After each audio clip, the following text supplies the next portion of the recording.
안녕하세요. 네, 오늘 무척 더운 날씨입니다. 오늘도 8월 17일입니다. 오늘은 10분을 또 투자하셔서 말씀 안에 주님의 말씀 안에서 상쾌함과 시원함을 체험하시기 바랍니다. 오늘 우리가 다룰 성경은 53편에서 58편까지 그리고 고린도전서 6장입니다. 53편에서 58편까지는 다 비슷한 그러한 뉘앙스가 있는데요. 그것은 바로 시를 쓴 기자가, 시편의 기자가 그의 어떠한 정서에 혼합된 그러한 정서를 표현하는 걸 알 수 있습니다. 혼합된 정서란 한면에서는 주님의 인자하심과 자비하심을 이렇게 찬양하면서 또한 악을 행하는 자에 대해서 긍휼을 베풀지 않고 그들을 미워하고 그들이 어떤 심판받기를 바라는 그런 혼란된 이런 혼합된 그러한 정서를 표현하고 있습니다. 자, 53편에 보면요, 여기서는 그 인생 가운데 선을 행하는 자가 없지만 여기서 시편 기자는 하나님 집에서 나온 구원 안에서 하나님을 누리기를 원한다는 것을 표현하고 있습니다. 자, 여기서 한면에서는 이 세상에 선한 사람이 없다는 것, 선을 행하는 자가 없다고 말합니다. 한 구절 읽어드리죠. 인생 가운데 1절입니다. 어리석은 자는 그 마음에 이르기를 하나님이 없다 하도다. 그들은 부패하며 가증한 악을 행하여 선을 행하는 자가 없도다. 그들은 이렇게 표현합니다. 여기 한 구절을 보면요, 어리석은 자가 어떤 사람입니까? 마음에 하나님이 없다고 말하는 사람은 어리석은 사람입니다. 그런 사람의 특징이 뭐냐면은 선을 행하는 게 없다는 겁니다. 여러분 주위에 하나님은 존재하지 않는다 이렇게 말하는 사람들은 두 가지 특징이 있습니다. 첫째, 그런 사람은 마음속에서 말하죠. 입으로 말하지 않아도 마음속으로 이렇게 말하는 사람도 두 가지 특징이 있다는 걸 시편은 말합니다. 첫째, 어리석은 겁니다. 어리석은 겁니다. 그렇게 말하는 사람은 어리석은 것입니다. 두 번째, 이런 사람은 생활을 살펴보면요, 선을 행하는 것이 없습니다. 이 두 가지 특징을 우리가 알 수 있습니다. 자, 그래서 우리는 시편 기자가 하는 말에서 이 세상에 선을 행하는 자가 없습니다. 물론 어느 정도는 행하지만 완전하게 선을 행하는 자가 있습니까? 하나님의 표준에 따라서 온전하게 선을 행하는 자가 있습니까? 없습니다. 그렇기 때문에 하나님을 이렇게 부인하는 것이죠. 자, 여기서 하나님의 집에서 구원을 누리기를 원한다고 얘기를 합니다. 6절입니다. 시온에서 이스라엘을 구원하여 줄 자가 누구인가? 여기서 시온에서, 시온은 유대인들을 얘기하죠. 하나님의 백성, 하나님의 백성이 있는 곳이죠. 이스라엘을 구원할 자가 누구이냐? 여기서 구원을 바라고 있는 것을 알 수 있습니다. 구원을 통한 하나님의 어떠함을 누리고자 한다는 것을 볼 수 있습니다. 자, 54편입니다. 54편은 52, 53편과 동일하게 그러한 정서의 혼합이 들어있다는 것을 살펴볼 수 있습니다. 자, 여기서 54편에도 우리에게 하나님의 도우심과 지지하심, 구원하심에서 주님의 힘으로 자기를 그런 구원하심 세 가지죠. 하나님의 도우심, 지지하심, 구원하심에 참여하기를 추구하면서 원수들에 대해서는 섬멸해달라고, 완전 진멸해달라고 구하는 것이 나옵니다. 이게 가능합니까? 한면에서는 하나님의 지지하심, 구원하심을 이렇게 참여하면서 원수에 대해서는 섬멸해달라고 이렇게 간구하고 있습니다. 자, 1절입니다. 하나님이여 주의 이름으로 나를 구원하시고 주의 힘으로 나를 변호하소서. 여기서 자기를 위하여 변호해달라, 자기를 위하여 원수를 심판해달라는 것입니다.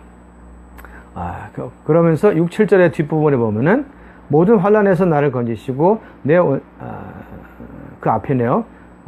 제가 읽어드리죠. 여호와여 주의 이름에 감사하오리니 주의 이름이 선하심이니이다. 여기서 주님의 이름이 선하시다는 걸 말을 합니다. 앞에서는 자기를 위하여 원수를 심판해달라고, 여기 변호해달라고 말을 하지만 뒤에서는 또 주님의 어떠함, 주님의 이름이 선하다고 말합니다. 여기서 그 정서의 이런 혼합을 볼 수 있습니다.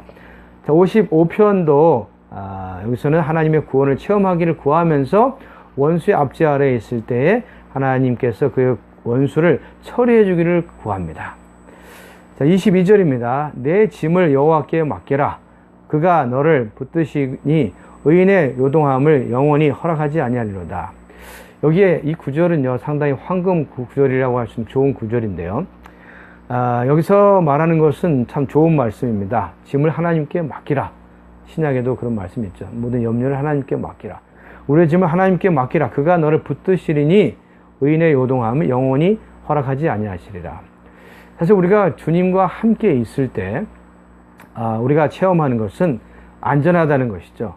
그럴 때 그러한 주님과 함께 있음으로 인한 안전이 있을 때 우리는 어떠한 요동도 우리에게 일어나지 않다는 것을 체험할 수 있습니다.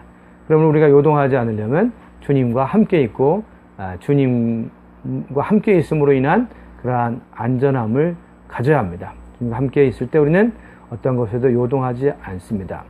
그뿐만 아니라 우리는 모든 것을 주께 맡겨야 합니다. 주님께 맡길 때 특히 우리의 짐을, 우리의 생활의 짐, 또한 가정의 짐, 직장의 짐, 또한 미래에 대한 짐, 여러 가지 짐을 주님께 맡길 때 주님이 우리를 붙드신다는 것을 이 구절에서 체험할 수 있습니다. 정말 이것이 우리 체험이라고 생각합니다. 자, 그래서 우리가 어떤 짐을 혼자 감당할 때가 많은데요. 사실 우리의 짐을 하나님께 맡겨야 합니다. 어떻게? 주님, 나의 모든 짐 혼자 스스로 질 수가 없습니다. 당신이 나를 위해 이 짐을 짊어 주십시오. 마치 지하철에 어떤 할머니가 머리에 짐을 입고 가는데 왜 이렇게 무겁냐고 말합니다. 사실 그 아줌마는, 할머니는 이런 무거운 이러한 짐을 머리에서 내려서 지하철 그 짐칸에 놓기만 하면은 자기의 짐은 덜어지는 것이죠. 우리 또한 우리 스스로 어떠한 짐을 지려고 하면 너무나 힘듭니다. 그러나 하나님께 그걸 맡길 때 주님이 우리를 붙드신다는 것을 체험하게 될 것입니다. 자, 57편입니다. 여기서는 제목만 읽어드려야 할 것 같아요. 하나님을 신뢰하고 그분의 구원과 자비와 신실하심을 누리면서 원수들의 불행을 기뻐합니다. 내용은 보시기 바라고요. 58편에서는 인생을 정죄하면서 그들을 멸망하도록 기도합니다. 참, 여기서 7, 8절을 보시면 7절, 그들이 급히 흐르는 물같이 사라지게 하시며, 여기에 자기를 공격하는 이방인에 대해서, 특히 시편 여기에 53편부터 58편까지 보시면은 주로 이방인, 자기를 공격하는 이런 이방인에 대해서 멸망시키도록 기도하는 것이 나옵니다. 흐르는 물같이 사라지게 하시며, 뒤에 보면은 출생한 아이가 햇빛을 보지 못하게 하소서, 출생하지 못하게 하는 그런 기도를 볼 수 있습니다. 자, 그래서 이제 우리는 신약에 왔습니다. 신약 고린도전서 6장에 보면은 두 가지를 다룹니다. 첫째는 믿는 이들 가운데 있는 그 소송 문제입니다. 두 번째는 자유를 남용하는 문제이죠. 특히 몸을 사용하는 데 있어서 얘기하고 있습니다. 자, 여기 1절에 보면요, 너희 중에 누가 다른 이와 더불어 다툼이 있는데 구태여 불의한 자들 앞에서 고발하고 성도들 앞에서 하지 아니하느냐. 여기서 보면은 여기에 성도들 가운데 다툼이 일어납니다. 다툼이 왜 일어납니까? 근데 여기에 다툼이 일어날 때 그 다투는 그 문제를 가지고 이방인들이 있는 법원에 가서 형제를 고소한 것입니다. 왜 성도들 가운데 하지 않고 이방 법정에 가서 고소하냐? 그 말은 형제의 멱살을 잡고 법원에 가서 신고하고 고발한다는 것이죠. 믿는 이들은 이렇게 하지 말아야 합니다. 여기서 왜 우리가 다투게 됩니까? 이것은 우리가 부당한 고통을 기꺼이 견디지 못하고 십자가의 공과를 배우지 못하거나 또한 자신의 합리적인 권리를 주장할 때 발생합니다. 만일 우리가 부당한 고통, 우리가 부당한 어떠한 대우를 받거나 고통을 당할 때 참 쉽지 않습니다. 그러나 그런 상황을 감수하고 받아들이고 십자가의 공과를 배우고 나는 끝나야 된다. 부당한 대우, 부당한 고통을 당할 때 나는 끝나야 된다는 것을 알고 십자가의 공로를 배우고, 그뿐만 아니라 자신의 합당한 권리를 만일 잃어버리고 포기한다면 그런 사람은 정말 법원에 가지 않을 것입니다. 왜 우리가 법원에 가고 왜 형제를 멱살 잡고 법정에 가려고 합니까? 그것은 자기의 권리를 주장하고 내가 옳다는 걸 주장하기 때문에 그렇게 하는 것이죠.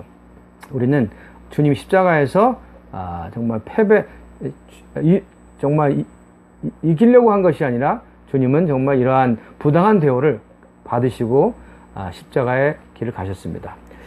자, 그래서 우리는 차라리 정말 억울한 일을 당하거나 속는 일을 당하지 않느냐. 바울은 그에 왜 기꺼이 손해를 보려고 하지 않느냐. 기꺼이 왜 억울한 일을 당하려고 하지 않느냐라고 말을 하고 있습니다. 믿는 이들은 이러한 미덕을 살아낼 때 교회 안에 우리는 십자가의 어떠함을 보여줄 수 있게 됩니다. 자, 그럴 때 우리는 여기서 알아야 할 것은 이러한 형제들의 멱살을 잡고 법원에 가는 사람들은요, 결국 어떻게 되는지 아십니까? 이러한 사람에 대해서 바울이 말하기를 이런 사람은 소송 제기한 그 자체가 완전히 패배한 것이라고 말합니다. 7절에서 그들이 패배했다는 것을 드러내고 있습니다.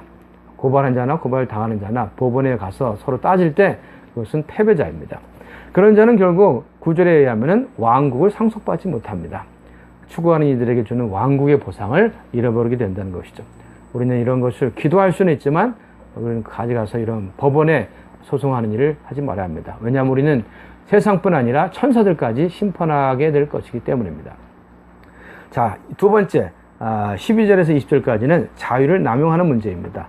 여기서 음식과 몸에 대한 자유를 남용하는 걸 말하는데요.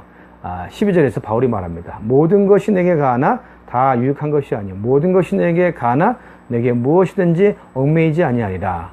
여기서 특히 몸을 남용하는 부분에 있어서 음행을 다루고 있습니다. 앞에서 얘기한 그 계모를 취하는 일, 그죠? 의붓 어미를 취한 일에 대해서 몸을 남용하지 말라는 걸 말하고 있는데요. 13절에 보면 몸은 음란을 위해 있지 않고 오직 주를 위하여 있으며 주는 몸을 위하여 계시느니라. 여기서 몸에 대한 우리가 자유를 남용하는 것을 얘기하고 있습니다. 우리 몸은 사실 하나님이 두 가지를 주십니다. 첫째, 우리에게 음식을 주시죠. 우리의 건강, 우리의 생명을 유지하기 위해서 음식을 주십니다. 두 번째는 로마서 8장에 하면은 우리 죽을 몸에도 생명을 주신다고 얘기하셨는데 부활 생명을 주십니다. 결국 그분은 우리 안에서 들어오셔서 우리의 정말 영 안에서 시작하여 우리의 생각, 감정뿐 아니라 죽을 몸에도 생명을 공급하십니다. 결국 우리 몸이 변형되어서 주님과 똑같은 형상을 이루게 될 것입니다. 그러므로 우리는 몸을 음란을 위하지 않도록 자유를 남용하지 말아야 합니다. 자, 마지막 여기서 한 구절이 있습니다. 6장 17절인데요. 주와 합한 자는 한 영이니라. 우리가 많이 들었던 내용인데요. 여기서 주님과 합하는 자는 한 영이라는 말은 우리의 영이 주님과 연합했다는 걸 말하죠. 주님의 영인지 우리의 영인지 구분하기 어렵지만 연합된 영입니다. 우리의 영은 사실 하나님의 영이 우리 안에 우리의 영을 먼저 거듭나게 했죠. 그 다음에 우리 안에 거하고 우리의 영과 하나 되었습니다. 우리는 이 영이 우리 안에서 계속 생각, 감정, 의지 안에 확장되게 할 필요가 있습니다. 그렇기 때문에 주님이 부활하셔서 생명 주는 영이 되셨는데 그분은 생명 주는 영이 되실 뿐 아니라 그분은 바로 우리와 함께하는 주님의 실제화입니다. 우리는 우리의 몸을 정말 주님께 복종하게 하고 엄격히 통제하여서 주님에게 이러한 의의 병기로 드려야 합니다. 그럴 때 우리는 자유를 남용하지 않게 될 것입니다. 주님을 찬양합니다. 내일 뵙겠습니다.